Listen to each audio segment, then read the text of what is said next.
and my heartiest welcome to Mr. Yadav. Thank you very much, Mr. Yadav, for sparing some time for Skill Council for Green Jobs and its associate members. We are doing this webinar series as part of Azadi Ke Amrit Mahotsav.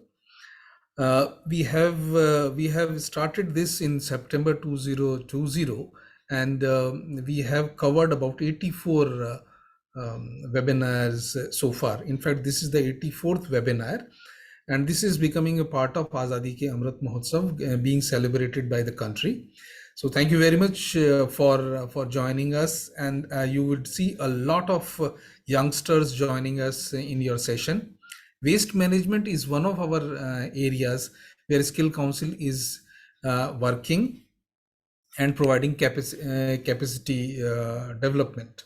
We have done more than 4 lakh trainings to Safai Karamcharis, waste pickers, wastewater treatment plant technicians, and this is one of our important areas. So your speech would be extremely useful for the entire gamut of Skill Council for Green Jobs and its industry associates.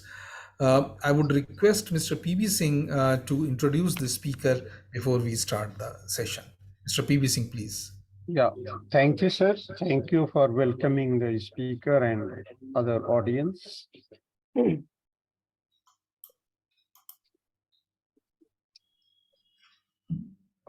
afternoon, everyone.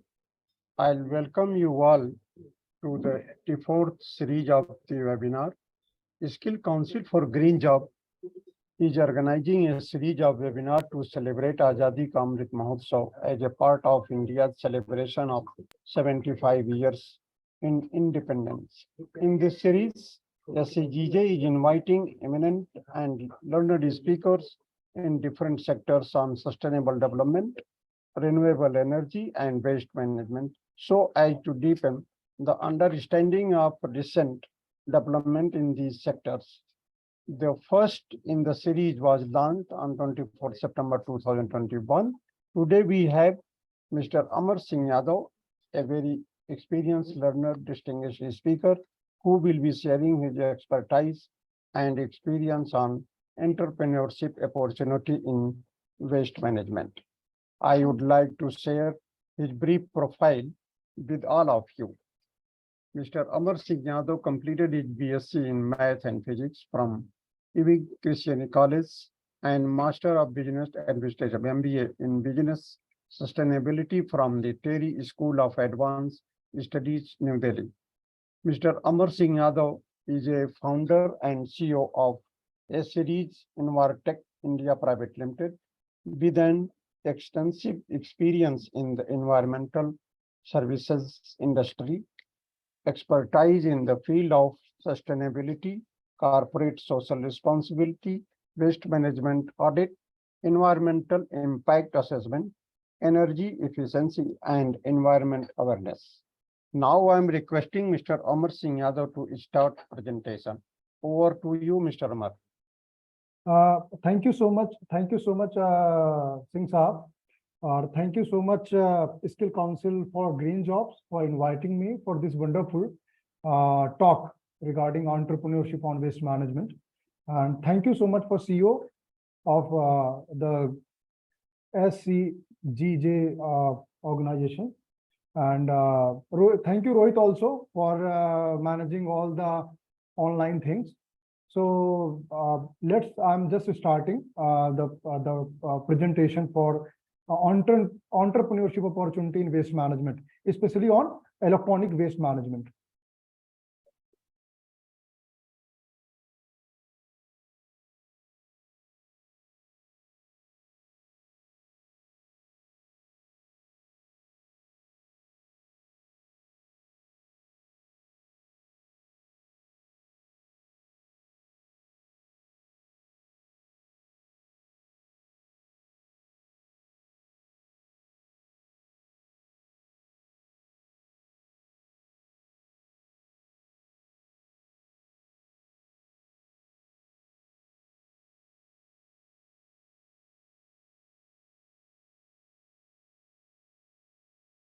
I think this is visible to all.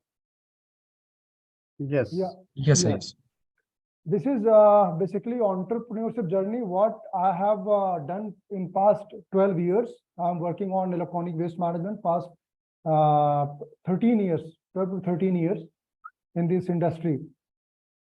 The table of content we want to discuss: introduction, what is a waste, how we can do waste management, why waste management is required, what is hazardous material contained in e-waste, timeline of and policies for the electronic waste, applicability of e-waste management tool, किस पे e-waste management जो policies हैं उस पे applicable है उसकी भी बात करेंगे, recycling process of e-waste, process of setting up recycling facility. ये जो बहुत important topic है, this is very important topic which we will discuss later. Opportunities in e-waste management, challenges and solutions, what is EPR, and conclusion. So introduction, basically but it's basically, if you talk about entrepreneurship opportunity in waste management, this is to achieve sustainable development goal. Also there are 5 sustainable development goals which align with this e-waste management. So we will adhere these five sustainable development goals. Now introduction is what is waste. There is everything in your household, in everywhere, which is not in a use. This is called waste. And process of waste management, this is a collection, this is a transportation, the processing, recycling and disposal of waste. तो collection आप house hold से कर सकते हैं, आप company से कर सकते हैं, आप इंडिविजुअल ऑर्गेनाइजेशन से भी कर सकते हैं, और आप एक बल्क कंज्यूमर से भी कर सकते हैं. ट्रांसपोर्टेशन होगा, processing, recycling and disposal of electronic waste. Disposal of waste, how we can dispose of our waste. और इसी पूरे कॉन्सेप्ट को अगर हम सही से फॉलो करते हैं तो इसी को कहते हैं सर्कुलर इकोनॉमी. अगर हम वेस्ट कलेक्ट करते हैं, उसको रिसाइकल करके फिर उसको रीयूज कर लेते हैं, उसके बाद जो वेस्ट बचता है अगर we can dispose it of in a proper manner, then this is called circular economy also. अब then we will talk about type of waste management. This is electronic waste, battery waste, plastic waste, biomedical waste. Today we will discuss on electronic waste management. Waste, the waste management, e-waste management, basically this is triple E, electronic and electric equipments. इसके under में जो triple E होता है, अगर वो एक certain time period के बाद अगर वो ऑब्सोलीट हो जाता है, नॉट इन यूज रहता है, this is called e waste. This is called e waste. और ई वेस्ट मैनेजमेंट क्यों इंपॉर्टेंट है? Because this e waste contains hazardous material which is also contaminate in the water or somewhere, so this pollute our environment. Why e-waste management is required? India is the largest e-waste generator in the world. The quantity of e-waste generated in 2021 to 2022 was 1.6 million ton, and of the e-waste collected and processed was 0.5 million ton. This is a huge gap. Gap is 0.11 million ton. ये waste जा कहाँ रहा है? The question is this. So proper management अगर electronic waste का नहीं होगा तो ये हमारे एनवायरनमेंट को पोल्यूट करेगा, ये हमारे हेल्थ के लिए भी हार्मफुल है, ये वाटर को भी कंटामिनेट करेगा. हर चीज के लिए प्रॉब्लम है. जहां जहां पे आपको इलनेस का इशू रहेगा, आपको कैंसर भी हो सकता है. सब ये प्रॉब्लम्स हैं इलेक्ट्रॉनिक वेस्ट मैनेजमेंट के, जो अगर इलेक्ट्रॉनिक वेस्ट प्रॉपर मैनेज नहीं किया जा रहा है तो. हजार्डस मटेरियल कौन कौन से इलेक्ट्रॉनिक वेस्ट में? वो है लेड होता है, मरकरी होता है, कैडमियम होता है, निकल होता है. वो कहाँ कहाँ फाउंड होता है, उससे क्या क्या इफेक्ट हो सकते हैं, वो इसमें दिया हुआ. High blood pressure, kidney damage, LED की अगर हो जाता है, मरकरी के से क्या प्रॉब्लम है, ये हम लोगों ने डिस्कस हमें करना है. Hazardous material contain electronic waste. This is why electronic waste management is very important aspect nowadays in India और वर्ल्ड आल्सो. अब हम ये पॉलिसी की बात करते हैं, where electronic waste management has been started. तो अगर इंडिया में कोई चीज स्टार्ट होना है तो उसके लिए कोई पॉलिसी होना चाहिए, उसके पहले तो हम लोग कोई करते नहीं है। इसके पहले ऑल कबाड़ी वाला जो मैनेज द इलेक्ट्रॉनिक वेस्ट। अब वो एक सिंपल सा एग्जांपल मैं आप लोगों को शेयर करता हूँ। जो बड़ी बड़ी कंपनियों में कॉपर वायर होती है वो ह्यूज थिकनेस की होती है। कबाड़ी वाले क्या करते हैं, उसको कंपनी से पिक करते हैं, पिक करने के बाद क्या करने बनाते हैं और उसको ओपन स्पेस में रखते हैं और उसमें रात में क्या करते हैं, उसमें आग लगा देते हैं। अब वो रात भर वो उसमें सुलग के वो पूरा प्लास्टिक जो पीवीसी जो ऊपर कोटिंग होती है वो जल जाती है। जलने के बाद व्हाट हैपन, वो कॉपर वायर निकल आता है, they can sold out in the market. तो इसी प्रैक्टिस को अवॉइड करने के लिए electronic waste management handling rule आया 2011 में, 2011 में। इसमें यह कहा गया कि भाई इलेक्ट्रॉनिक वेस्ट अब प्रॉपर इलेक्ट्रॉनिक वेस्ट डिसमेंटलर, रिसाइकलर और कलेक्टर को देना है। अब इलेक्ट्रॉनिक वेस्ट आप किसी कबाड़ीज को नहीं दे सकते। तो इसमें कुछ कॉन्सेप्ट रह गया था, इसमें ये बोला गया कि इसमें कुछ जो चीजें कॉम्प्रिहेंसिव नहीं थी उसको इलेक्ट्रॉनिक, जब 5 साल बाद रिव्यू किया गया, रिव्यू में ये आया कि इलेक्ट्रॉनिक वेस्ट पे बहुत ज्यादा कंपनियों का फोकस ही नहीं है। फिर उसके बाद गवर्नमेंट ने क्या किया, electronic waste management rule 2016 launch किया। इसमें क्या किया, एक जो है कंपनियों पे एक्सटेंडेड प्रोड्यूसर रिस्पॉन्सिबिलिटी मैंडेटरी कर दिया गया। It's mandatory for all producer companies, brand owner companies, they have to do EPR authorisation. और what is EPR? EPR means extended producer responsibility. What is extended producer responsibility? अब क्या कहा गया कि नहीं, अब तो जो प्रोड्यूस कर रहा है electronic goods, they have certain responsibility also. तो they have to create a mechanism or develop a mechanism where electronic waste collected from household or designated place to come up their electronic goods producer organization or their warehouses also. So यहाँ पे कंपनियों में थोड़ा सा हलचल हुई कि नहीं अभी इलेक्ट्रॉनिक वेस्ट जो है गवर्नमेंट बहुत ज्यादा पॉलिसी पे फोकस कर रही है, then we can go for electronic waste management. तो जितने ब्रांड ओनर हैं, प्रोड्यूसर हैं, मैन्युफैक्चरर हैं, उन सबको कहा गया कि अब आप लोग इलेक्ट्रॉनिक वेस्ट EPR लेना है आप लोगों को। EPR, who is providing the EPR? EPR authorisation letter provided right now is providing on by CPCB, this is central pollution control board. अब उसका एक मैकेनिज्म था, EPR कैसे है, EPR में आया कि भाई आपको एक काम करना है कि आपको एक EPR प्लान देना है कि कैसे, व्हाट इज द मैकेनिज्म, आपका कैसे इलेक्ट्रॉनिक वेस्ट कलेक्ट करके आपकी फैसिलिटी में आएगा या जिस रिसाइकलर के साथ आपने एग्रीमेंट किया है उसके साथ उसको जाएगा। फिर उसके बाद इसमें कुछ इश्यूज ये थे कि जो कलेक्शन टारगेट थे बहुत ज्यादा थे। तो ई वेस्ट मैनेजमेंट अमेंडमेंट रूल 2018 आया, जिसमें कुछ उसमें लिबरल किया गया कि नहीं, आप लोगों को इलेक्ट्रॉनिक वेस्ट जो कलेक्शन टारगेट है वो उसको कुछ रिवाइज किया गया। उसके बाद आया 2022 का रूल 2022। इसमें ई वेस्ट मैनेजमेंट आप लोग पढ़ेंगे ना तो उसमें देखेंगे शेड्यूल 1 है। जब शेड्यूल 2016 में आया था तो शेड्यूल 1 में there are 25-26 item mentioned in the schedule 1 where they have to take the EPR authorization by the Central Pollution Control Board. But now this e-waste management rule 2022, it's described that there are huge list. All the EEE items contains need to take EPR authorization prior to sell the product in the market. तो ये आया था, ये policies है जो government of, ये policies कौन बना रहा है? Ministry of environment, forest and climate change, MOEF and CC। और आप you can visit CPCB website, waste management की वेबसाइट पे आप जाके you can download the rules and you can study.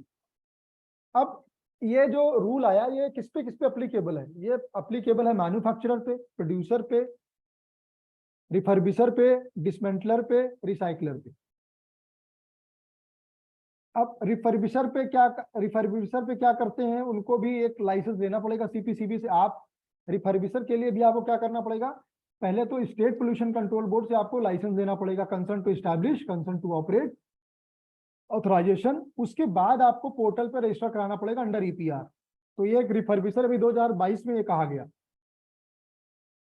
फिर रिसाइकलर को क्या होता था, पहले क्या होता था रिसाइकलर क्या होता था कि रिसाइकलर एक एजेंसी जो इलेक्ट्रॉनिक वेस्ट रिसाइकिल करती है, वो एक प्लास्टिक वाले को बेचेगी। पीसीबी अगर खुद रिसाइकलिंग है तो पीसीबी वो श्रेड करके वो सब रिसाइकिल कर लेगी।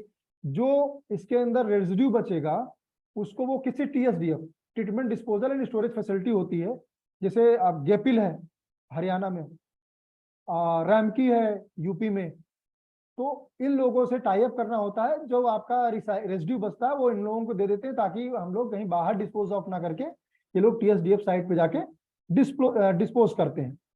तो ये रिस्पॉन्सिबिलिटी हो गई। इनको भी क्या करना है अब, नाउअडेज रिसाइकलर को भी सीपीसीबी में अंडर ईपीआर रजिस्ट्रेशन करना है, उसके बाद ही ये लोग अब आगे काम कर पाएंगे।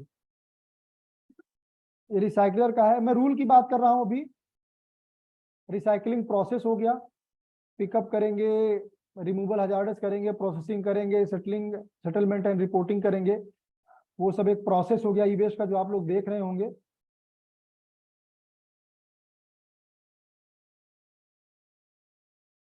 ये एक भाई आप मिक्स वेस्ट मिलता है तो आप सॉर्टिंग करते हैं, सॉर्टिंग के बाद आप उसमें जो हजार्डस होता है उसको रिमूव करते हैं, फिर प्रोसेसिंग करते हैं, फिर आपका ये होता है कि एक नॉर्मल सा एक प्रोसेसिंग फ्लो चार्ट है इलेक्ट्रॉनिक वेस्ट प्रोसेसिंग रिसाइकलिंग का।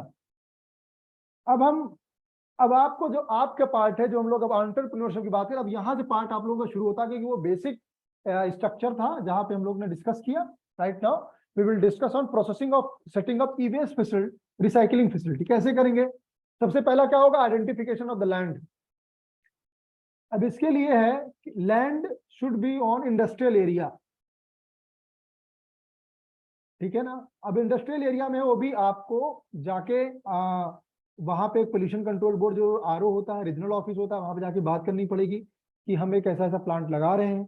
उसके लिए हम लोग कहाँ पे लैंड आइडेंटिफाई करेंगे, कैसे बनाएंगे, क्या करेंगे।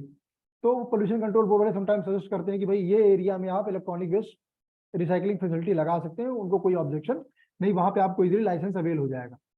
अब इसमें भी एक कंडीशन है, एज पर रूल ये कहता है अगर आप एरिया कितना होना चाहिए, कुछ दूसरा क्वेश्चन आएगा आपका, एरिया कितना हो चाहिए, 500 स्क्वायर मीटर, 500 स्क्वायर मीटर में 1 टन पर डे का आपका प्रोसेसिंग ऑफ इलेक्ट्रॉनिक वेस्ट का ले सकते हैं। तो अब आपको आइडेंटिफाई करना पड़ेगा आपका बिल्टअप एरिया। अब इसी के हिसाब से आपको जितने टन जाना है, आपको 2 टन जाना है तो 1000 स्क्वायर मीटर होना चाहिए, 1000 स्क्वायर मीटर होगा। 3 टन जाना है तो 1500 स्क्वायर मीटर होगा। ये बिल्टअप एरिया है, मतलब आपका कवर्ड एरिया जो होता है ना, वो है होगा। तो इस कवर्ड एरिया में आप अब इसमें जितने आपको लगाना है, फिर आपका पर डे आ गया, आप 30 से मल्टीप्लाई करिए, मंथ का निकल आएगा, 12 से मल्टीप्लाई करेंगे आप तो ईयर का निकल आएगा, ठीक है ना। तो ये हो गया लैंड। अब आपने लैंड आइडेंटिफाई कर लिया, हमें दैट पीस ऑफ लैंड पे इतना हमारा स्क्वायर मीटर का एरिया है, सब फॉर एग्जांपल 500 स्क्वायर मीटर का आपका एक एरिया आइडेंटिफाई किया, उसमें हमें एक बनाना है, एक हमें इलेक्ट्रॉनिक वेस्ट की रिसाइकलिंग फैसिलिटी लगानी है। अब जब आप ये प्रोसेस हो गया तो आपका एक बनता है डीपीआर, जिसको हम बोलते हैं डिटेल प्रोजेक्ट रिपोर्ट। वो आगे हम डिस्कस करेंगे डिटेल प्रोजेक्ट रिपोर्ट में क्या क्या कंटेंट होते हैं। डिटेल प्रोजेक्ट रिपोर्ट जब आपकी बन जाती है, फिर आप अप्लाई करते हैं पोल्यूशन कंट्रोल बोर्ड में concern to establish. Concern to establish किसमें होता है, under air and water act, ठीक है। एयर एक्ट कब आया था, 1981। वाटर एक्ट कितना, 1974, ठीक है।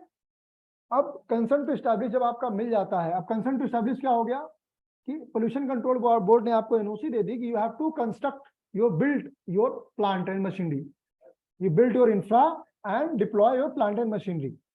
तो जब आपका इंफ्रा बिल्ड हो गया, प्लांट बिल्ड हो गया, अब आप प्लांट एंड मशीनरी सेटअप करते हैं।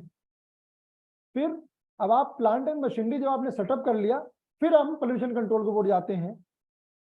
अब एक चीज ये है कि कंसर्न टू एस्टैब्लिश देता है regional office of pollution control board. अब फॉर एग्जांपल और एक चीज और बता दूं, जो पोल्यूशन कंट्रोल बोर्ड जितने स्टेट हैं इंडिया में, वहां पे पोल्यूशन कंट्रोल बोर्ड होता है। जितनी यूटीज हैं वहां पे पोल्यूशन कंट्रोल कमेटी है, जो दिल्ली है DPCC, Delhi pollution control committee, ठीक है। तो आप लोगों को यहां से आपको एक प्लांट एंड मशीनरी आपका सेटअप हो गया। अब आप सिटी आपको बता दिया, पोल्यूशन कंट्रोल बोर्ड से आपको आरओ दे देगा, रीजनल ऑफिस। सपोज आप गाजियाबाद में प्लांट लगाना चाह रहे हैं या नोएडा में लगाना चाह रहे हैं, तो कंसर्न टू एस्टैब्लिश कौन देगा? Regional office pollution, Noida pollution control board, जो नोएडा का होगा, जो Uttar Pradesh pollution control board का जो रीजनल ऑफिस नोएडा होगा वो देगा आपको, या गाजियाबाद का जो उत्तर प्रदेश का पोल्यूशन कंट्रोल बोर्ड का ऑफिस होगा वो देगा आपको सिटी। ठीक है, अब सिटी के बाद आ गया आपका एनओसी, उसके बाद अब आते हैं सीटीओ, जिसको हम बोलते हैं concern to operate. Concern to operate क्या होगा? कंसर्न टू ऑपरेट आपको लेगा कि आप ऑपरेशन स्टार्ट करना चाह रहे हैं। ठीक है, कंसर्न टू ऑपरेट आपको मिलेगा पोल्यूशन कंट्रोल बोर्ड से भी। ये अब आपको ये सब जो पहले कंसर्न टू एस्टैब्लिश जब हमने स्टार्ट किया था 2011-12 में, तो इसको फिजिकल फॉर्म में भर के हमें देना पड़ता था। Physically we have to submit the project, physically we have to follow up and get the certificate. But nowadays there are 4-5 years or 6 years later ago, there अब क्या हो रहा है? You have to apply online, you have to submit online fee, you have to submit online project report, you have to submit all these things, you have to submit online only. और उसमें भी जो उनको observe करते हैं, जो technical staff है Uttar state pollution control boards के, वो उसको एग्जामिन करते हैं, स्क्रूटनी करते हैं। If they have any queries they can raise, you have to apply online itself, you have resolve the query online itself. Okay, तो कंसर्न टू एस्टैब्लिश मिल गया, आपने प्लांट एंड मशीनरी लगा दिया। अब आगे हम प्लांट एंड मशीनरी की बात करेंगे, कैसे सेटअप होता है। फिर हम लोग क्या करते हैं,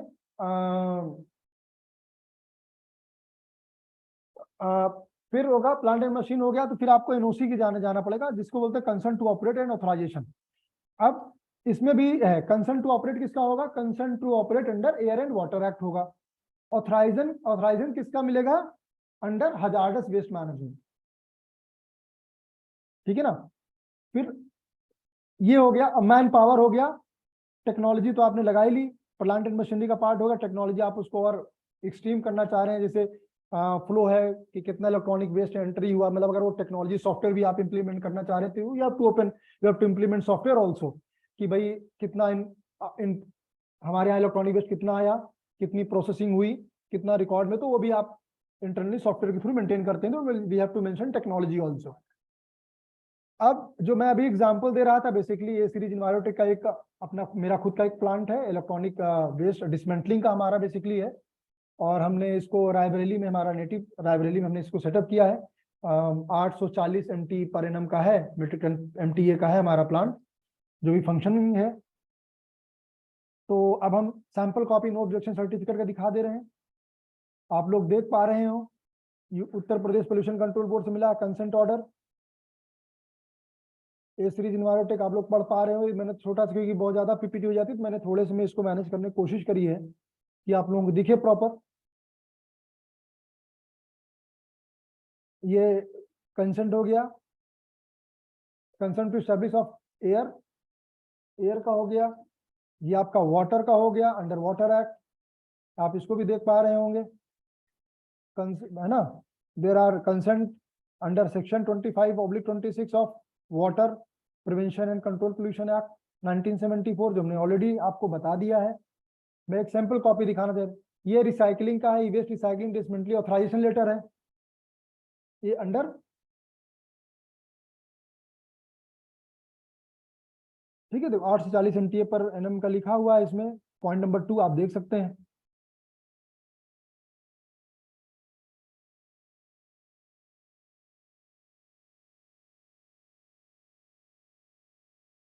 ये एक लेआउट है, हमने शो किया कि हमने अपना बनाया था, तो हम लोगों ने शो किया इसको। प्लांट मतलब आप एंट्री कैसे करेंगे, फ्रंट से एलिवेशन क्या होगा, साइड एलिवेशन क्या होगा, इसको तो डिटेल में जाके पूरा हम लोग जब कोई प्रोजेक्ट और पे हो, तो इस सब में बहुत एक क्लास हो सकती है, कैसे क्या बनाएंगे, आर्किटेक्ट बताएगा कैसे क्या हम कर सकते हैं इस पे। तो नॉर्मली आर्किटेक्ट डिजाइन कर देता है आपका प्लांट, एक बार आप उसको दिखा देंगे तो आर्किटेक्ट, अगर आप एक ऐड करते हैं आर्किटेक्ट को अपने उसमें पैनल में, तो वो आपको डिजाइन कर देगा कहाँ कहाँ पे क्या प्लांट लगाना है, जो आपका DPR कंसल्टेंट के साथ में। और ये हो गया ऑथराइजेशन अंडर हजार्डस वेस्ट, ये आप लोग देख पा रहे होंगे।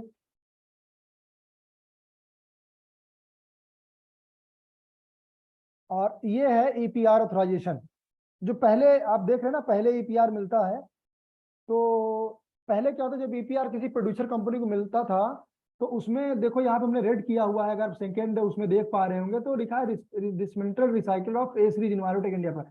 मींस वो वहीं से रिस्पॉन्सिबिलिटी फिक्स कर देते थे कि भाई ए सीरीज की रिस्पॉन्सिबिलिटी है कि इनका इलेक्ट्रॉनिक वेस्ट मैनेजमेंट करना जब इनका वेस्ट जनरेट होगा, उसी समय मेंशन कर देते थे। बट अभी उन्होंने क्या किया है, चेंज कर दिया है। अब डिसमेंटलर रिसाइकलर का नाम नहीं लिखते हैं, अब ये डाल दिया प्रोड्यूसर की रिस्पॉन्सिबिलिटी हो गई इलेक्ट्रॉनिक वेस्ट कैसे मैनेज कराना है और कैसे उसको आगे प्रोसीड करना है, ये हो गया। अब नाउ डेज जो भी सीपीसीबी इशू कर रहा है, इसी मतलब ये आप ईपीआर ऑथराइजेशन लेटर, ये हमारा, हाँ एक क्या होगा जब आप करेंगे तो टीएसडीएफ क्या होता है, जो आप इलेक्ट्रॉनिक वेस्ट रिसाइकलिंग करेंगे कुछ रेसिड्यू निकलेगा। अब रेसिड्यू को आप ऐसे डिस्पोज ऑफ नहीं करते हैं, रेसिड्यू के लिए आपको क्या करना पड़ेगा, एक टीएसडीएफ फैसिलिटी से टाई अप करना पड़ेगा। तो हमने टाई अप किया था रैमकी से, Uttar Pradesh waste management project है, ये कंपनी है जो रैमकी वाले ऑपरेट करते हैं इसको। तो हमने उनसे उनसे टाई अप किया है, और ये हमको फॉर्म 10 जब भी वो हमारे यहाँ से कुछ उठाते हैं then we have to issue form 10, वो हमें इशू करते हैं, हम उनको देते हैं फॉर्म 10, कि वो उनके भी सिग्नेचर है, दोनों लोगों के सिग्नेचर है फॉर्म 10 में, वो they have to issue form 10 to मी।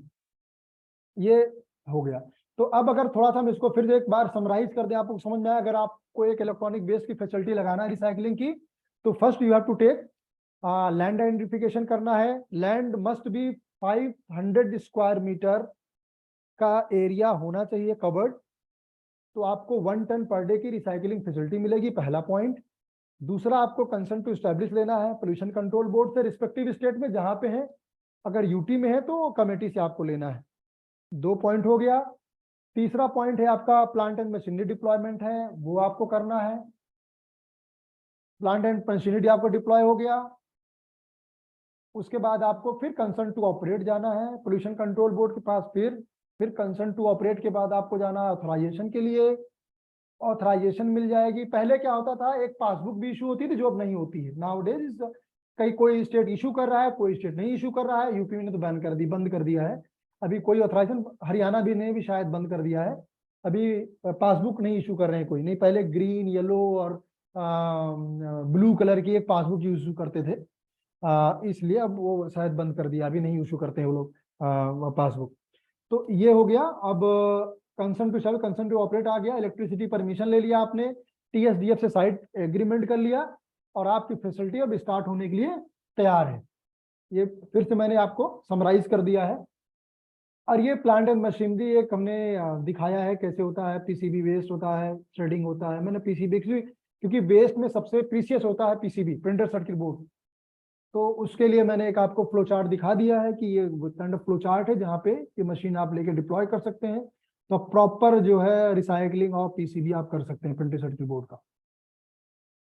एक हमने हाइपोथेटिकल हमने किसी का बनाया था, या हमने एक अपना दिया है, एक हाइपोथेटिकल है ये, एक हमने एक दिया है प्रोजेक्ट इंफॉर्मेशन सैंपल, कैसे कैसे आपको लेना है, बनाना है, साइज ऑफ द प्लॉट क्या है, ग्रीन एरिया आप कितना दे रहे हैं, रोड एरिया कितना है, उसके अंदर लोकेशन, वो आपका आर्किटेक्ट पूरा बना देगा, इंडस्ट्री टाइप रिसाइकलिंग।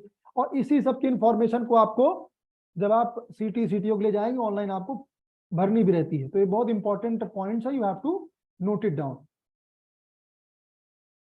है ना।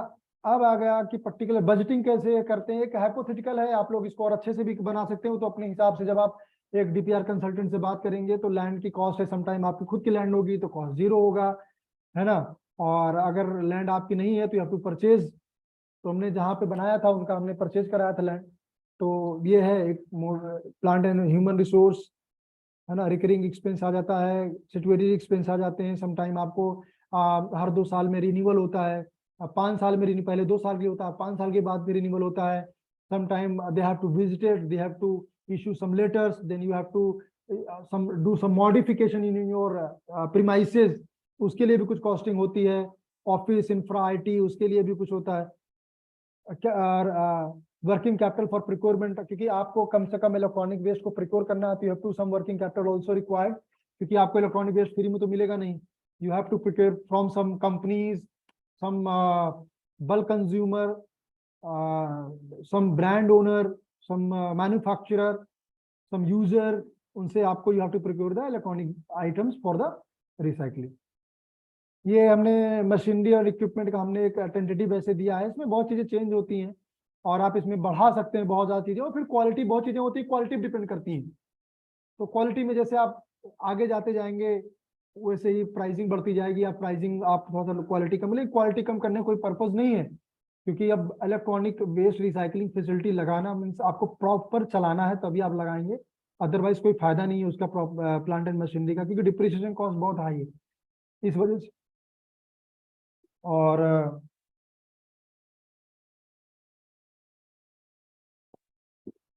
अब आपने फैसिलिटी ओपन कर ली, अब आपने एक कंपनी है एबीसी, उससे आपको इलेक्ट्रॉनिक वेस्ट उठाना है, तो एक होता है फॉर्म 6, तो फॉर्म 6 के 4 कॉपियाज होते हैं, 4 कॉपीज हैं, तो 4 कॉपीज को यू हैव टू फिल।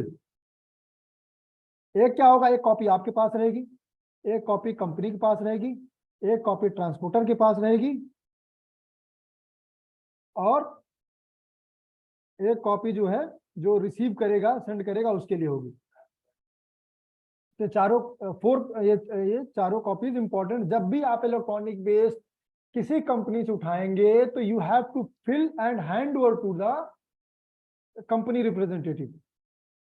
और जब आपकी लोडिंग हो रही तो एक ट्रांसपोर्ट वाले, क्योंकि इसी से आपकी जो कहीं कोई चेक होता है कुछ होता है तो आप इसको दिखाएंगे कि वेस्ट मैनिफेस्ट है, तो इसको दिखाने से आपको कोई इशू नहीं आएगा, क्योंकि बिल्टी का भी इशू रहता है। तो बिल्टी का एक सर्टेन अमाउंट होता है कि वो 50,000 से ऊपर का आइटम है, तो 50,000 के ऊपर की कॉस्टिंग का है, कुछ है वो आइटम आप ट्रांसपोर्ट कर रहे हैं, तो उसके लिए बिल्टी के कुछ रूल्स हैं, वो वाले वो आप अकाउंटेंट समझेंगे तो बता देगा आपको बेटर। तो एक ये रहेगा।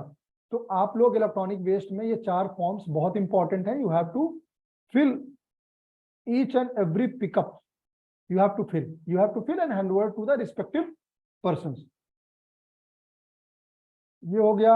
अब चैलेंजेस की बात बहुत इंपॉर्टेंट है, क्योंकि इलेक्ट्रॉनिक वेस्ट जैसे मैंने पहले बताया कि जो इलेक्ट्रॉनिक वेस्ट जनरेट हो रहा है वो रिसाइकलिंग तक नहीं पहुंच रहा है, तो बीच में इसमें कबाड़ी वाले भी इन्वॉल्व हैं, उनको हम हटा भी नहीं सकते, क्योंकि एक चीज जो चैलेंज अभी सबसे बड़ा चैलेंज पता है क्या, चैलेंज ये है कि आप एक प्रॉपर कंपनी हो, आप 2-2.5 करोड़ लगा के बैठे हो, एक जो है कबाड़ी वाला है वो कुछ नहीं लगा के बैठा है, उसके पास एक पिकअप है छोटी सी, और पिकअप भी नहीं वो किराए पे करता है, ठीक है।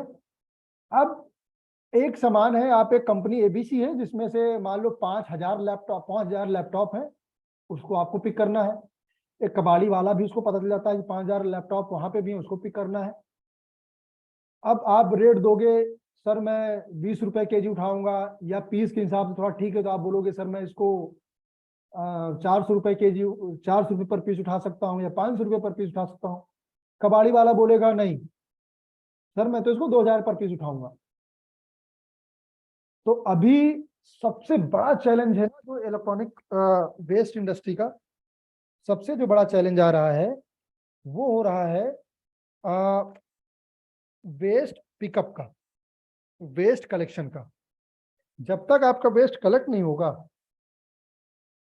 तब तक आपके पास क्वालिटी, तब तक आप अपना प्लांट रन नहीं करा पाएंगे, प्लांट रन नहीं कराएंगे, रिसाइकलिंग नहीं होगी, प्लांट नहीं चलेगा, फिर आपको सैलरी देने में दिक्कत होगी, सैलरी नहीं दे पाएंगे, एम्प्लॉय को प्रॉब्लम होगी।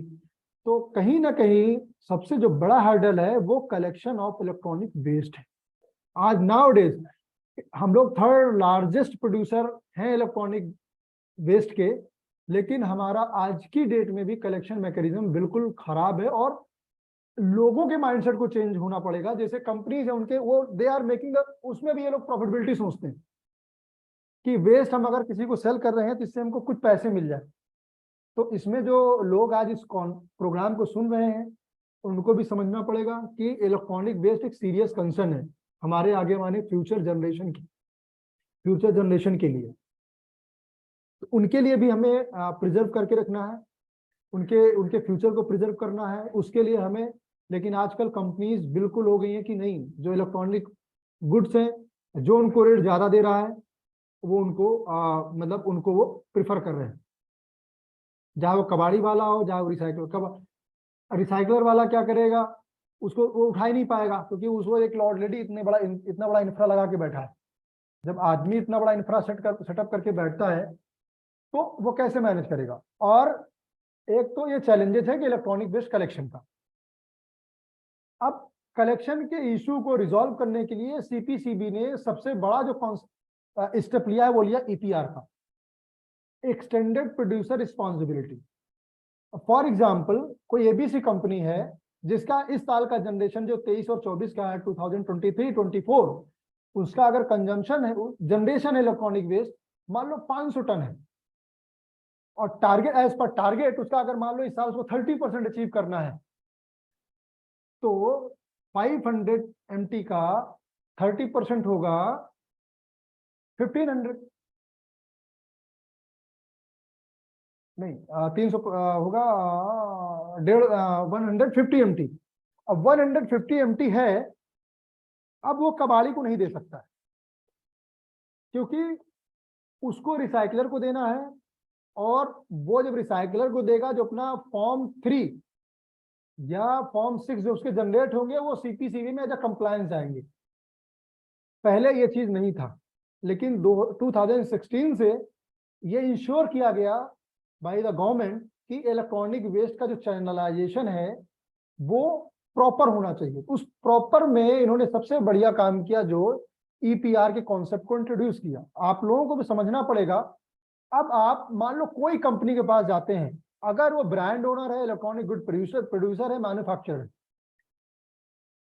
उसमें अगर कहीं पे भी अगर उनका जनरेशन है तो उनको वेस्ट मैनेजमेंट के रिक्वायरमेंट को फुलफिल करने के लिए अब वो इलेक्ट्रॉनिक वेस्ट कैसे चैनलाइज करेंगे, थ्रू रिसाइकलर। अब यहाँ पे थोड़ा सा हम लोगों के लिए जो इस सेक्टर में बिजनेस करना चाह रहे हैं, और बहुत बड़ा गैप है। मतलब आप ये लोग ये सोचिए कि जितनी electronic waste recycling company India में, उनका जो टोटल कुमुलेटिव रिसाइकलिंग कैपेसिटी है उससे कई गुना ज्यादा इलेक्ट्रॉनिक वेस्ट का जनरेशन है। तो it's a huge opportunity for everyone, जो भी यहाँ ज्वाइन कर रहे हैं, एवरीवन। बस हमें खाली पहला हर्डल है, हमें इलेक्ट्रॉनिक वेस्ट कलेक्शन का करना अगर आ जाए, अगर इलेक्ट्रॉनिक वेस्ट कलेक्शन करना आ गया, बाकी सब सेकेंडरी हो गया। Everything you have to manage. अब ईपीआर आने से क्या हुआ, कंपनीज बाउंड हो गई। बाउंड होने से क्या हुआ, अब जो टारगेट है बड़ी बड़ी कंपनियों में बताता हूं, एचपी ह्यूज टारगेट है, डाइकेन ह्यूज टारगेट है उनके। बहुत बड़ी बड़ी कंपनीज हैं जो आपके होम अप्लायंसेस प्रोवाइड करते हैं, एसी प्रोवाइड करते हैं, ह्यूज टारगेट है उनके। अब वो मैनेज नहीं कर पा रहे हैं। अब मैनेज कैसे करेंगे, हम लोगों के थ्रू। अगर हम लोग जितने ज्यादा लोग, अब क्या होगा, अब चैलेंजेस कहाँ और आ रहा है, transportation also major problem. Transportation कहाँ प्रॉब्लम आ रही है उसके लिए हम बताते हैं। अब मान लो एक कंपनी रिसाइकलिंग कंपनी है गुड़गांव की, अब एक कंपनी एबीसी है जिसके जो है पैन इंडिया प्रेजेंस है। अब उसको चेन्नई से इलेक्ट्रॉनिक वेस्ट कलेक्ट करना है उस कंपनी को। अब क्या करेगा, वो चेन्नई से इलेक्ट्रॉनिक आइटम को वहां से करेगा, वहां से ट्रांसपोर्ट के थ्रू ला जाएगा, huge cost involve for transportation, ठीक है ना। तो अगर हर स्टेट में इतनी रिसाइकलिंग फैसिलिटी ओपन हो जाए, जहां पे उस कंपनी को उस फैसिलिटी से उसको लिंक कर दें, हरियाणा में जो फैसिलिटी है उसको वहां कर दें, यूपी की जो फैसिलिटी है उसको यूपी से लिंक कर दें, तो एक कलेक्शन का चांसेस बढ़ेगा। तो इसमें एक अपॉर्चुनिटी आई। दूसरा है, जो भी स्टार्ट नहीं करना चाह रहे हैं, लाइक एनजीओ, जो अगर इसमें कोई जुड़ा हो, उनके लिए अवेयरनेस। जब अब क्या होता है कि आज हम घरों में देख रहे हैं, थोड़ा सा अगर कोई रिच है तो उसके पास घर में 2 टीवी है, फोन उसके 4-5 फोन है घर में, मतलब ह्यूज है, मतलब उसके यहाँ अब उसके हाउस होल्ड से इलेक्ट्रॉनिक वेस्ट जनरेशन बहुत ज्यादा है। और मैं प्रैक्टिकल एग्जांपल बताता हूँ, आप लोग भी ऑब्जर्व करके देख लीजिए। आपके घर में 2-4 फोन खराब पड़े होंगे, आप उसको कबाड़ी भी नहीं दिए होंगे कि किसको दें, बिकॉज ऑफ डेटा आप नहीं देते हैं उसको। तो ये भी चीज आप लोगों को समझना पड़ेगा। तो अगर इसमें कोई आके कहता है कि भाई मैं अवेयरनेस भी करते हैं, तो इसमें एजुकेशन बहुत इंपॉर्टेंट है। इसीलिए ईपीआर जो प्लान बनता है, जिसको हमने शुरू में डिस्कस किया था, ईपीआर प्लान में बेसिकली हम लोग अवेयरनेस का भी डालते हैं कि respective brand owner, producer, bulk consumer और manufacturer, they have to educate the people. उनके लिए उनके एक बजट का हम लोग प्रोविजन भी करते हैं। तो जो लोग इसमें कंसल्टेंसी भी करना चाह रहे हैं वो एक एनजीओ से के थ्रू काम कर सकते हैं, जहां पे सारी कंपनियों में मैंडेटरी है कि साल में 2-3 प्रोग्राम उनको करने ही करने। तो एक अपॉर्चुनिटी एंटरप्रेन्योरशिप ये हो गया, जिसके पास पैसे का भी नहीं है, पैसा कमी है, वो ये भी कर सकता है। लोगों के साथ टाई अप करके आप करो, प्रोग्राम करो। आप 4 कंपनी टाई अप कर लो, सर आपके बिहाफ में प्रोग्राम करेंगे, चारों के बैनर लगाओ, प्रोग्राम करो, वीडियो सीडी सब उनको बना के भेज दो, ट्रेन करो। स्कूल्स में जाके करो, आजकल स्कूल्स बहुत हैं, बच्चे हैं, स्कूल्स में जाके आप ट्रेन कर सकते हो, स्कूल्स में प्रोग्राम कर सकते हो। ह्यूज अपॉर्चुनिटी है, आजकल हर जगह स्कूल्स हैं, गवर्नमेंट स्कूल हो गया, आपके प्राइवेट स्कूल्स हो गए, वहां पे जाके आप अवेयरनेस कर सकते हो, तो उसके लिए एक अपॉर्चुनिटी है। तो मोटा मोटा जो है अभी 2-3 पॉइंट मैं और बता दूं इसमें, जो चैलेंजेस क्या हमने फेस किया। कलेक्शन, आप फिर से रिवाइज कर दूं, इलेक्ट्रॉनिक वेस्ट कलेक्शन, दूसरा है ट्रांसपोर्टेशन, तीसरा है कंपटीशन विद कबाड़ी वालाज, उसके लिए मैंने सोल्यूशन भी बता दिया आपको। ईपीआर आ गया है, ये अगले 5 साल में सब कुछ ऑनलाइन होने वाला है, सब कुछ बढ़िया हो जाएगा। और ये जैसे आप लोग कार्बन क्रेडिट पढ़ते हो ना, वैसे ही आपको क्रेडिट एक्सचेंज होगा। क्रेडिट एक्सचेंज कैसे होगा उसके लिए मैं थोड़ा सा ब्रीफ कर दूं आप लोगों को। जैसे एक कंपनी है जिसका 100 MT जनरेशन है इलेक्ट्रॉनिक वेस्ट का, मान लो मेरी कंपनी ये सीरीज, उसका 100 टन का इलेक्ट्रॉनिक वेस्ट जनरेशन है इस साल 23-24 का। अब क्या करेगा, मैंने एक टाई अप किया एबीसी कंपनी जो रिसाइकलिंग कंपनी है, और मैंने उनको 100 MT का मैं इलेक्ट्रॉनिक वेस्ट दे दिया उनको, 100 MT इलेक्ट्रॉनिक वेस्ट मैंने उनको दे दिया। अब ऑनलाइन पोर्टल में हमारी क्रेडिट जो थी, वो जो हमारा 100 का हमारा डेफिसिट था कि हमको फॉलो करना है, वो हमको क्रेडिट मिल गया कि हमने 100 ट्रांसफर कर दिया रिसाइकलर को। अब वो रिसाइकलर की कैपेसिटी मान लो 1000 MT थी, तो उसकी जो अब रिसाइकलिंग कैपेसिटी शो होगी ऑनलाइन, वो कितनी शो होगी, 900 MT है। ठीक है, तो अब आपको क्या करना, अब उसकी क्रेडिट, आपकी क्रेडिट कहाँ हुई, शिफ्ट हो गई। तो इस पर भी कॉन्सेप्ट आ रहा है, तो ये भी बहुत अच्छा होने वाला है। और अभी एक और कॉन्सेप्ट है कि जिसमें रिसाइकलर को पहले ईपीआर के अंडर रजिस्ट्रेशन नहीं होना होता था, लेकिन ई वेस्ट मैनेजमेंट रूल 2020 में it's mandatory to register yourself in EPR in CPCB also under extended producer responsibility. तो आप अब रिसाइकलर भी जो कुछ इलेक्ट्रॉनिक वेस्ट का कलेक्ट नहीं करते थे, कुछ भी करके अपने फॉर्म पे काट के मैनेज कर देते थे, वो भी मैनेज अब नहीं होगा। अब इसीलिए मैं बोल रहा हूं, अगर if you want to set up a recycling facility, आप एक अच्छा प्लांट लगाओ। आप शॉर्टकट में मत जाना, क्योंकि शॉर्टकट का अब बिजनेस खत्म है इसमें। जिनको करना था 2011 से 22 तक कर लिया, जिसने जो शॉर्टकट में बिजनेस करना था। अब देयर इज नो शॉर्टकट। आप एक अच्छा प्लांट लगाओ, एक अच्छा सेटअप बनाओ, और एक अच्छा टेक्नोलॉजी लगाओ।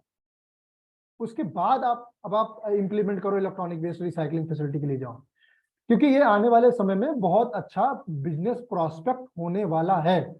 इससे अच्छा कोई बिजनेस नहीं रहेगा आने वाले टाइम में। और सबसे बड़ी बात है कि आप लोग नेशन बिल्डिंग में भी सपोर्ट कर रहे हैं, कि जो इतने आप गाजियाबाद में, दिल्ली में आप लोग देखो, कूड़े के इतने बड़े बड़े पहाड़ हैं, डंप है। अब वेस्ट टू एनर्जी का प्लांट लग गया, अभी मैं एक प्लांट विजिट किया था, बहुत अच्छा प्लांट लगा, उन्हें सारा वेस्ट रिसाइकलिंग कर रहे हैं। बदरपुर बॉर्डर के आसपास था एक, लगा है, मैं विजिट करके आया, वेरी गुड प्लांट। तो अब धीरे धीरे वो भी एक टेक्नोलॉजी है। वो कभी प्लास्टिक की बात करेंगे तब वहां पे हम लोग बताएंगे आपको उस प्लांट के बारे में, क्या टेक्नोलॉजी होती है, क्या कॉस्टिंग आती है।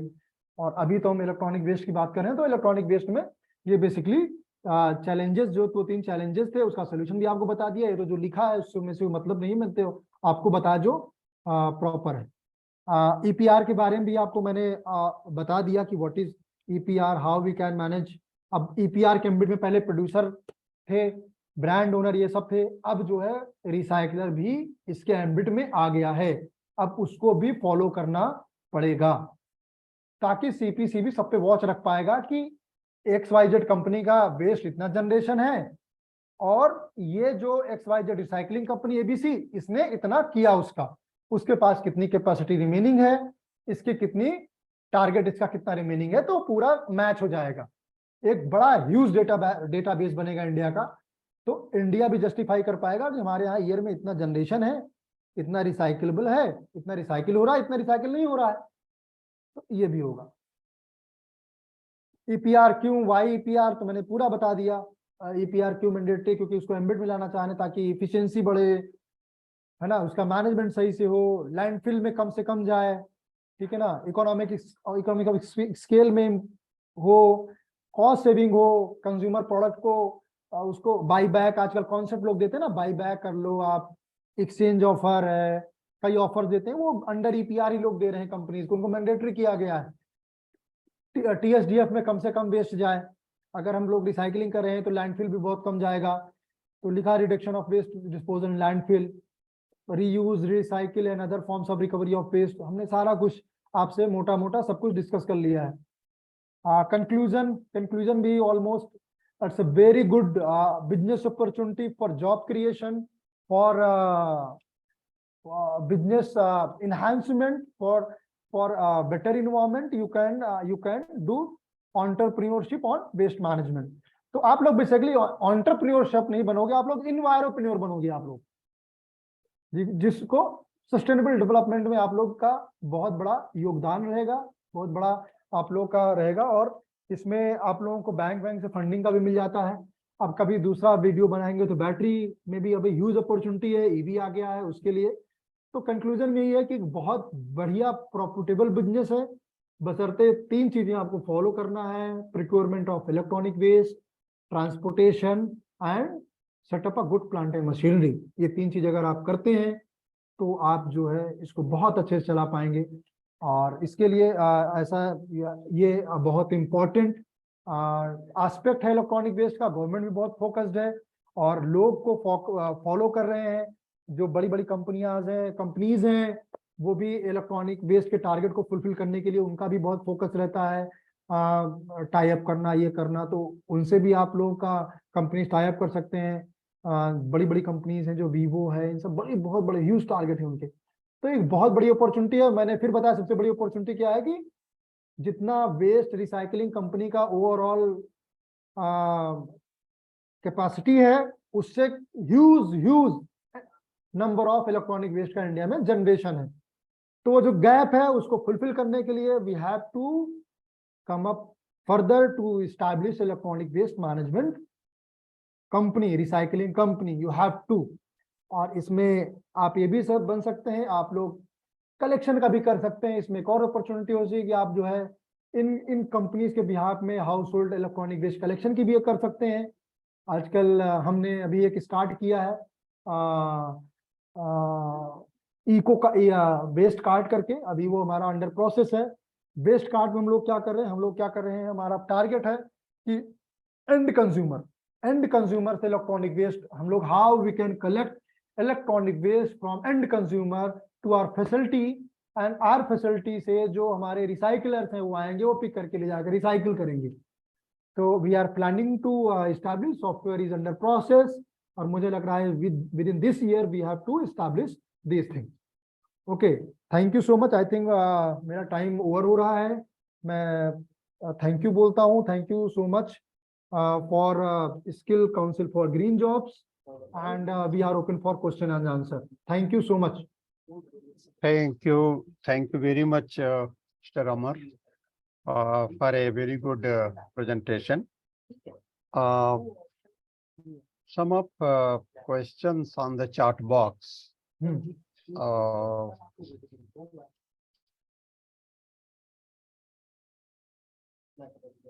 Aishwarya is written that on average to recycle 1 MT of e-waste per day, how much manpower should be required per day for recycling? There are 4 to 5% required for recycling of 1 ton per day for the electronic waste, because the sorting is very important. आपने sorting कर लिया फिर तो उसके बाद कोई issue नहीं है। ऐश्वर्या, सबसे बड़ा प्रॉब्लम होता है कि आप एक कंपनी से इलेक्ट्रॉनिक वेस्ट आपके ले आते हो, is a mixed electronic waste. सबसे इंपॉर्टेंट है कि 2 से 3 लोग मिलकर, वन एंटिटी है, 2 से 3 लोग मिलकर उसको सॉर्ट आउट कर लेते हैं।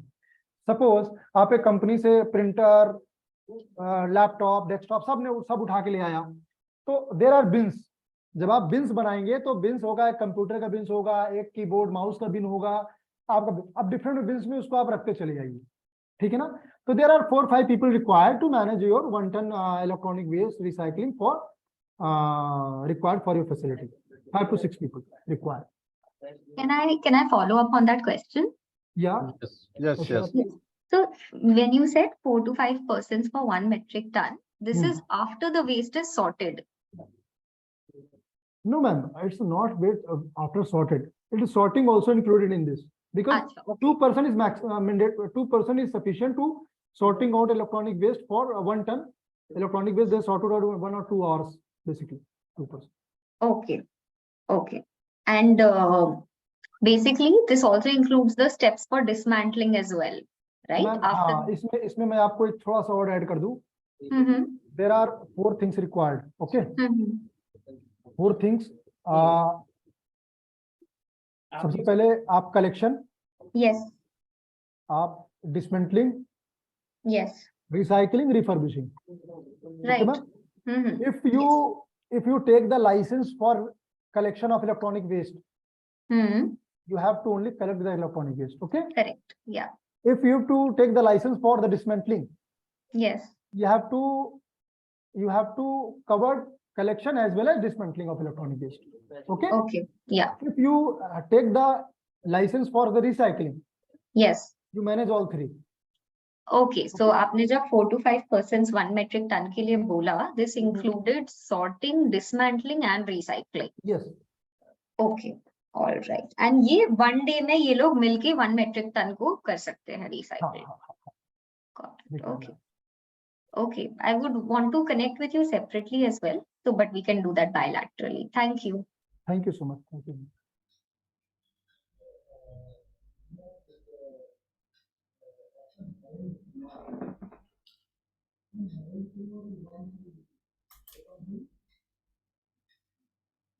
Devi Singh sir, your voice is not audible.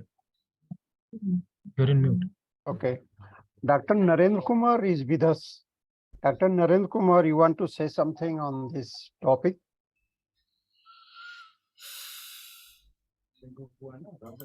Dr. Narendra Kumar? Yes, I am there. Yes, sir. आप कुछ कहना चाहेंगे? Sir, it is very thought-provoking presentation. This e-waste is a very vulnerable material. The collection which has been told is a very tedious job. And it has to be done in a very safe manner.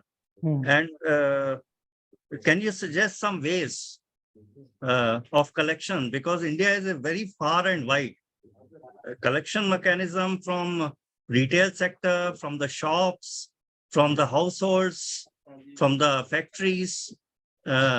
What is the mechanism? Because it will create a lot of jobs. So can you suggest something on this? Thank you so much, sir. Naren sir, thank you so much. It is a very pertinent question you have asked. इसमें मैं थोड़ा सा add करूं sir कि मैंने अभी last में बताया ना आपको सर कि we are I am in the process to developing a tool software for collection of electronic waste from household. अभी तक सर क्या था कि जो मैं 2 चीज की बात कर रहा हूँ, एक तो सर जो ब्रांड ओनर हो गए, प्रोड्यूसर हो गए, मैन्युफैक्चरर हो गए, under EPR they have covered. और उसके लिए क्या हो रहा है कि एक तो 2-3 प्रोसेस है। एक तो क्या है, जो रिसाइकलर अभी क्या करे नाउ डेज में, I am telling you, recycler are tie up with some transport company, उनके पैन इंडिया में प्रेजेंस है, जहां पे उनके warehouse they are using their warehouses हाउसेज, और इलेक्ट्रॉनिक वेस्ट जो कंपनीज के हैं वहां पे आते हैं, वहां पे स्टोर होते हैं, सॉर्टिंग नहीं होती वहां पे, ओनली स्टोर होते हैं, स्टोर होने फिर वो पैक होके फिर जब वहां पे रिक्विजिट हो जाता है तो उनके फैसिलिटी में आ रहे हैं सर। तो मेरा जो आज एंटरप्रेन्योरशिप का पर्पस ये भी था सर कि अगर अब मैंने एग्जांपल भी दिया था, हरियाणा की कंपनी है सर, वो रिसाइकलिंग चेन्नई से कलेक्ट कर रही है, तो it's huge transportation cost involve. और जो आपका एक कंसर्न था कि इलेक्ट्रॉनिक वेस्ट मैनेजमेंट, भाई अगर ट्रांसपोर्ट हो रहा है तो उसमें कुछ मिसहैपनिंग हो जाए, कोई दिक्कत हो जाए, आपका नरेंद्र सर बिल्कुल क्वेश्चन है। इसी को अवॉइड करने के लिए अगर हम लोग एवरी स्टेट में अगर एक sufficient electronic waste recycling facilities हो जाएंगी तो वो एक तो मैनेज हो जाएगा। लेकिन नाउ डेज जो मैनेज हो रहा है वो ऐसे ही, यही फैसिलिटी है सर कि वो लोग क्या कर रहे हैं, ट्रांसपोर्ट से टाई अप कर रहे हैं, उनके जो कंज्यूमर हैं, जो कंज्यूमर नहीं, जो कंपनीज हैं, वो वहां पे इलेक्ट्रॉनिक वेस्ट ला रहे हैं, उनके फैसिलिटी में स्टोर कर रहे हैं, उनको डेजिग्नेटेड एरिया दे दिया गया है, उस डेजिग्नेटेड एरिया से फिर पैकिंग होती है, पैकिंग होके फिर वो फैसिलिटी पे आ रही है। तो ये ओवरऑल कॉन्सेप्ट है सर। इसीलिए अभी सबसे बड़ा जो प्रॉब्लम आ रहा है सर, वो जो उस एड्रेस को कोई इशू नहीं कर एड्रेस नहीं कर पा रहा है, वो है हाउस होल्ड कलेक्शन का। वो कलेक्शन का अभी कोई नहीं है इंडिया में जो हाउस होल्ड कलेक्शन फोकस करा, क्योंकि 5 साल बाद, मैं आज की बात नहीं कर रहा हूं, 5 साल बाद ये मैंडेटरी हो जाएगा और ये ह्यूज अमाउंट होगा। तो 5 साल बाद अभी अगर हम लोग अगर इस चीज को एड्रेस प्रॉपर कर रहे हैं और हम अभी से एक सिस्टम ऐसा डेवलप कर रहे हैं कि हम लोग इलेक्ट्रॉनिक वेस्ट, हम लोग एक सॉफ्टवेयर हम लोग डेवलप करें जिसमें आपके घर में कोई वेस्ट है, आप उस पर जाइए, लॉग इन करिए, आप बुक करिए, हमारा कोई आएगा, वे करेगा, सामान उठाएगा, यू हैव टू पे इंस्टेंटली और वो सामान लेके आएगा। तो अभी हम लोग एक ऐसा मैकेनिज्म, लेकिन वो एक ये भी इशू होगा सर कि प्राइसिंग क्या होगी, वो भी अभी ये समझ से थोड़ा सा है, अभी उसमें सब वर्कआउट चल रहा है। तो एक जो अभी हाउस होल्ड कलेक्शन है अनटच्ड है सर, बिल्कुल इधर आओ हम सर्वेश। लोग कुछ प्लान अभी लोगों को करना है सर, ये रहेगा sir. See, still, as you have said, it's a huge gap is there. 1.1 million tons of it's not being processed, and it is still going into dumping grounds. It is spoiling the our soil as well as the environment. Water, So, soil. what action plan you propose so that it can be speeded up and policy makers can also come forward to achieve these targets? Sir, इसमें what I have observed in the past 11-12 years, इसमें sir policy makers are doing good job, क्योंकि जो EPR का ambit लेके आए sir, it's a very good sir. क्योंकि इसमें भी क्या है सर, अब जो कंपनीज है ना सर, अभी क्या है हो रहा है कि जो बल्क कंज्यूमर है सर, बल्क कंज्यूमर जो है वो फोकस नहीं कर रहे हैं अभी इलेक्ट्रॉनिक वेस्ट रिसाइकलर को देने के लिए। बल्क कंज्यूमर आज भी वो कबाड़ी वाले को बुला के सर उसको बेच देता है सामान। और एक दूसरा जो पॉलिसी मेकर्स को एक और कहूंगा सर कि जितनी गवर्नमेंट बॉडीज हैं वो क्या कर रहे हैं, वो टेंडरिंग कर रहे हैं सर। वो अगर इलेक्ट्रॉनिक वेस्ट की हम टेंडरिंग करेंगे सर तो वो भी गलत है। मैं मानता हूं कि सर मान लो अगर एक कंपनी है, एक गवर्नमेंट की एजेंसी है जो इलेक्ट्रॉनिक वेस्ट की टेंडरिंग कर रहा है, मतलब ये है कि जो ज्यादा टेंडर बिड करेगा वो उसको मिलेगा। तो क्या करेगा, मान लो मैं एक कंपनी हूं, मैं टेंडर बिड करूंगा तो मैं क्या करूंगा, उसको कबाड़ी वाले को बेच दूंगा। मान लीजिए मेरे एम्बिट में नहीं आ रहा है, वो मेरे को पैसा रिकवर नहीं हो रहा है, मैंने जल्दीबाजी में ज्यादा पैसा लगा दिया मुझे लेने के लिए, और लोग ऐसे ही करते हैं। तो पॉलिसी मेकर्स को मेक श्योर दैट कि ये एक रिसाइकलर कंपनी को बुलाएं, उनसे पर्सनल 10, 15, 20 पूरे इंडिया के रिसाइकलर को बुलाएं, उनसे कोट लें, उनसे बातचीत करें, इवैल्यूएशन करें, एक प्राइस फिक्स करें, भाई इसमें उनको बच रहा जो हो उसको ले जाए सर उसको। लेकिन ये टेंडरिंग प्रोसेस जब नहीं बंद होगी सर, तब इसमें कबाड़ी वाले इन्वॉल्व रहेंगे ही sir.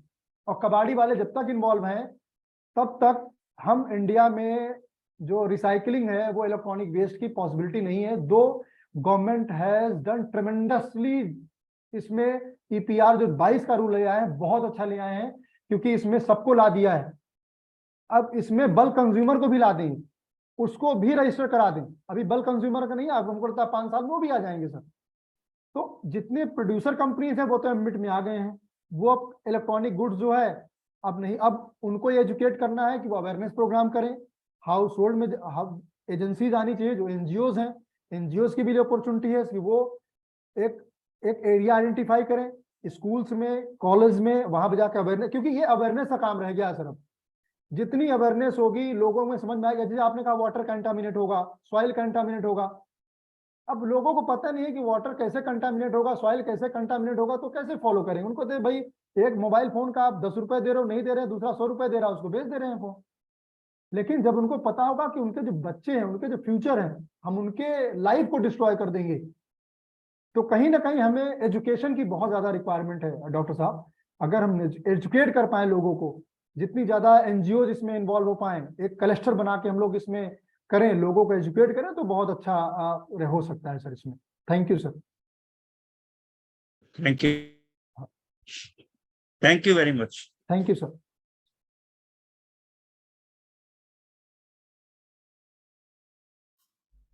Singh sir, kindly unmute yourself first. Any other questions from the participants? Okay. CEO sir, Okay, thank you, बीबी, thank you very much, Mr. Yadav. बहुत ही अच्छा लगा आपका लेक्चर और भाषण। इनफैक्ट हम लोग ई वेस्ट मैनेजमेंट में बहुत टाइम से काम करने की सोच रहे हैं, सेक्टर स्किल काउंसिल। बहुत ज़्यादा हेडवे नहीं कर पा रहे थे, बट आज बहुत चीज़ें क्लैरिफाई हो गई, बहुत ही क्लैरिटी आ गई हम लोगों को। तो आई वुड रिक्वेस्ट कि आप हमारे साथ किसी तरह से जुड़ें और एक बार हम मीटिंग करें, ताकि हम इसके सारे करिकुलम और कोर्स वेयर्स को डेवलप कर पाएं और इसको ज़्यादा एंटरप्रेन्योरशिप को प्रमोट कर पाएं। एक बार फिर से skill council for green jobs की तरफ से मैं आपका बहुत बहुत शुक्रिया करता हूं। Thank you so much. Thank you sir, thank you so much sir, thank you. We hope we will meet very soon. We can meet sir, we can meet, definitely we can meet sir. Thank you so much. Okay, thank you so much sir. Bye. Bye. thank you very much, Mr. Omar. Thank you. You explain very well and provide the answers for the questions. And thank you once again. Now I would like to thank all the participants who are joining and with valuable his time. And thanks all to joining. Thank you very much. Thank you, Omar ji. Thank you sir, thank you so much sir, thank you.